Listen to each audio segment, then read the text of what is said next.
Alright everyone, that last video cut off before we finished talking about the elements of the paragraph. Where we ended, I was just going through the elements that need to be in your body paragraphs, topic sentence, big point one, subpoint, big point two, subpoint, and finishing off the paragraph with a transition if there's another body paragraph after it, or just capping the paragraph off if it's your last body paragraph. What we were about to do and what we are going to do is we're actually going to create an example of a body paragraph. So to remind you of what we're writing about why Cookie Monster is the best character on Sesame Street.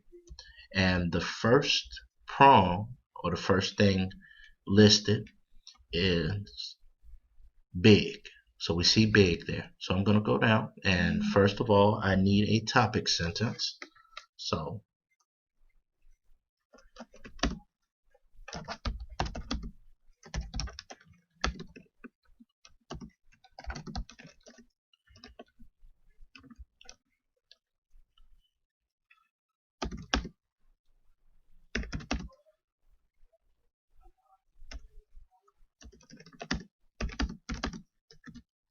alright, so my topic sentence is: the first quality that sets Cookie Monster apart from other characters is that he is big. So what this does is this tells you is that this entire paragraph is going to be about Cookie Monster being big and how it is an advantage of his.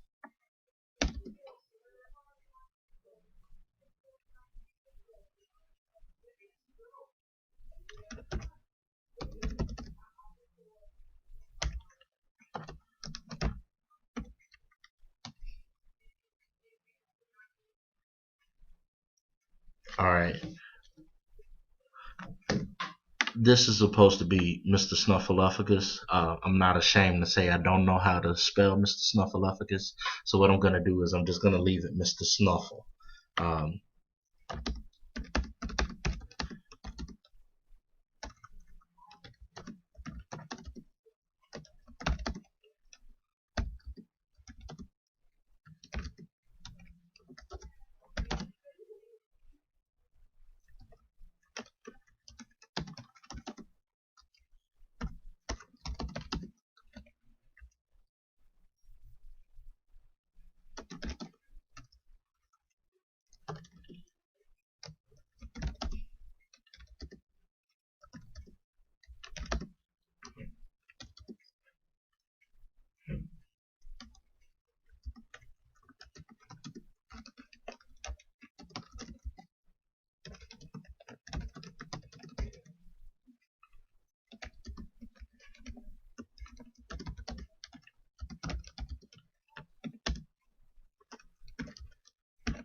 Alright, so let's examine this.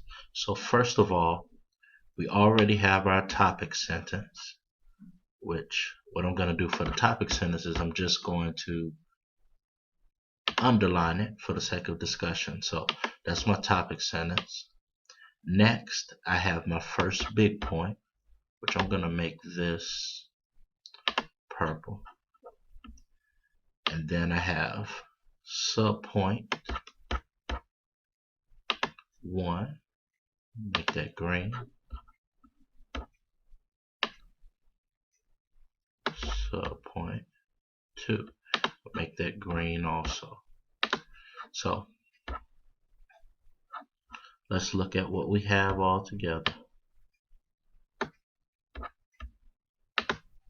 Alright, so topic sentence, first quality that sets Cookie Monster apart from other characters is that he is big.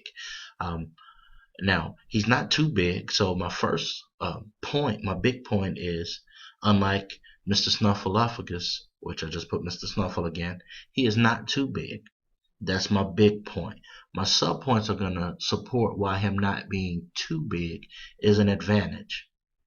My first subpoint is being too big can lead to obstacles like lack of speed. Now, if I needed to support that further, I could refer back to Mr. Snuffleupagus. How many of you have seen Sesame Street? If you have, you know that Mr. Snuffleupagus is really slow. It's like he was always moving in slow motion.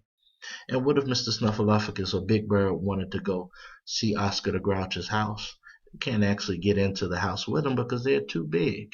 Now, Cookie Monster may be able to fit in Oscar's house, though. So that's my first sub point supporting the idea that he's not too big.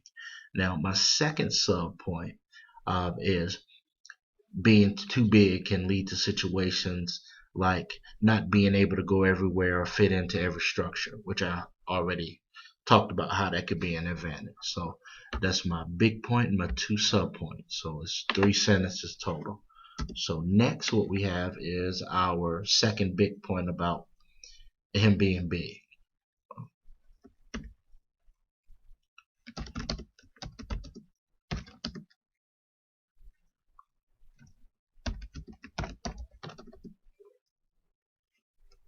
Alright, so my second big point is he's not too small.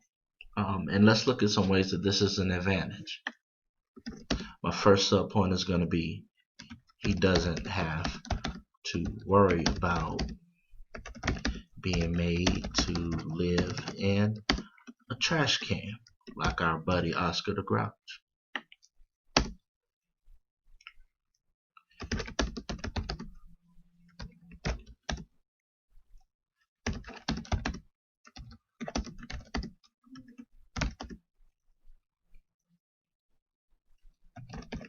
Alright, my second sub point is going to be he also doesn't have to worry about being physically abused like Elmo. Although Elmo laughs all the time, I'm sure he wishes that sometimes people would just leave him alone and not tickle him. It's because Elmo is so cute and small that people like to grab on him and tickle him and stuff like that. Cookie Monster is too big for all of that foolishness. So here we have big point 1, which is unlike Mr. Snuffleupagus, which I shortened to Mr. Snuffle. Unlike Mr. Snuffleupagus, he is not too big. And those advantages is he doesn't have the limitation of being slow because he's too big, and he doesn't have to worry about not being able to go anywhere like Oscar's the house if he want to visit that for some reason. But the second big point is also not too small, and we draw a contrast there with situations we're familiar with, like Oscar being made to live in a house and Elmo being physically abused because of their small size. He's too big for that. He's just the right size. If you have questions about any element that's not there, email me and let me know. But what we're going to do now is we are going to create a transition sentence. So let's refer back to our thesis statement. Here's the thesis statement. So the first quality we looked at was him being big. Next, we're going to look at him being blue. Because we're going to another body paragraph, we need a transition there. So let's think of a sentence that ties what we just finished talking about into what we are about to talk about. So, and I'm just going to give a simple one here.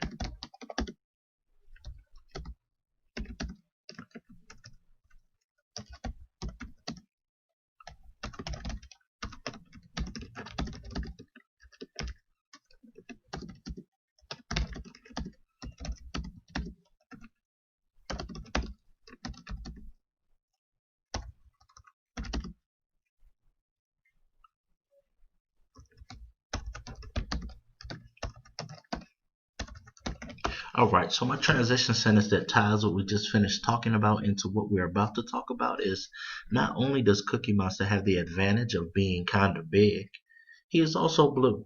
So what that tells you is we're about to write a body paragraph about Cookie Monster being blue. So what you would do then is you would just come down here and you say, you give us another body paragraph. Make sure you indent at the beginning of all your paragraphs. But an example of a type of sentence for this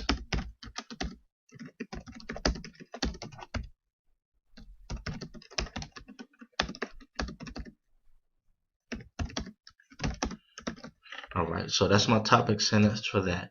And this whole paragraph would be about Cookie Monster being blue. We would create the same pattern.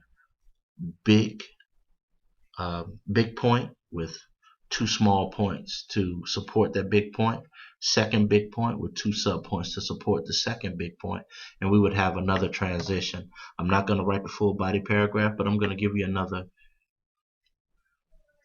transition from blue to what was that third element? He eats cookies. All right, so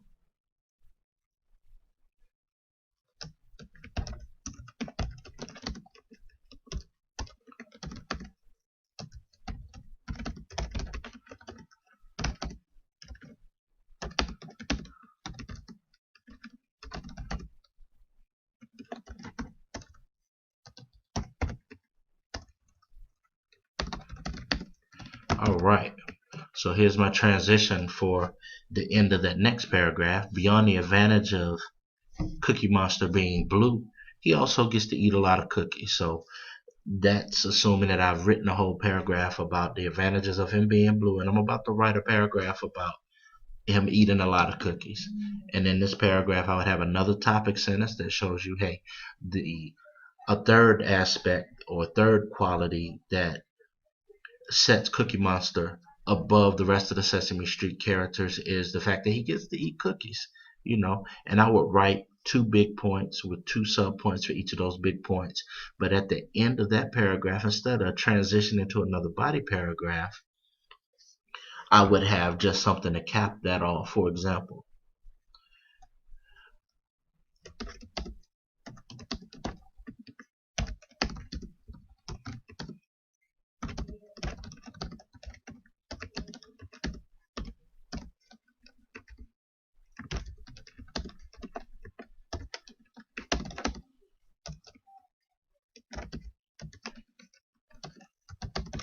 alright, so I would close out that final body paragraph, not with a transition, but just close it out. His allowance of cookies is another bonus that he gets, and other characters on Sesame Street do not. So that would be the end of my body. I've written my 3 paragraphs. At the end of the third body paragraph, I just have closure for that third body paragraph, and then I would move on to the conclusion. What's the conclusion? A lot of people tell you to just rewrite your introductory paragraphs, but do this. Remind us of the overall topic.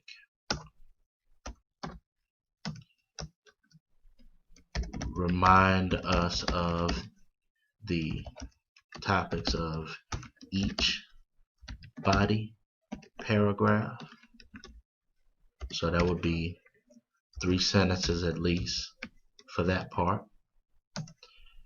And then finally, you would make a final statement or leave audience with food for thought. Alright, so this time is going to run out, so I'm going to record a brief third part to this where it's going to focus just on the conclusion of writing the paragraphs, and it'll look at everything together. So click on that part 3.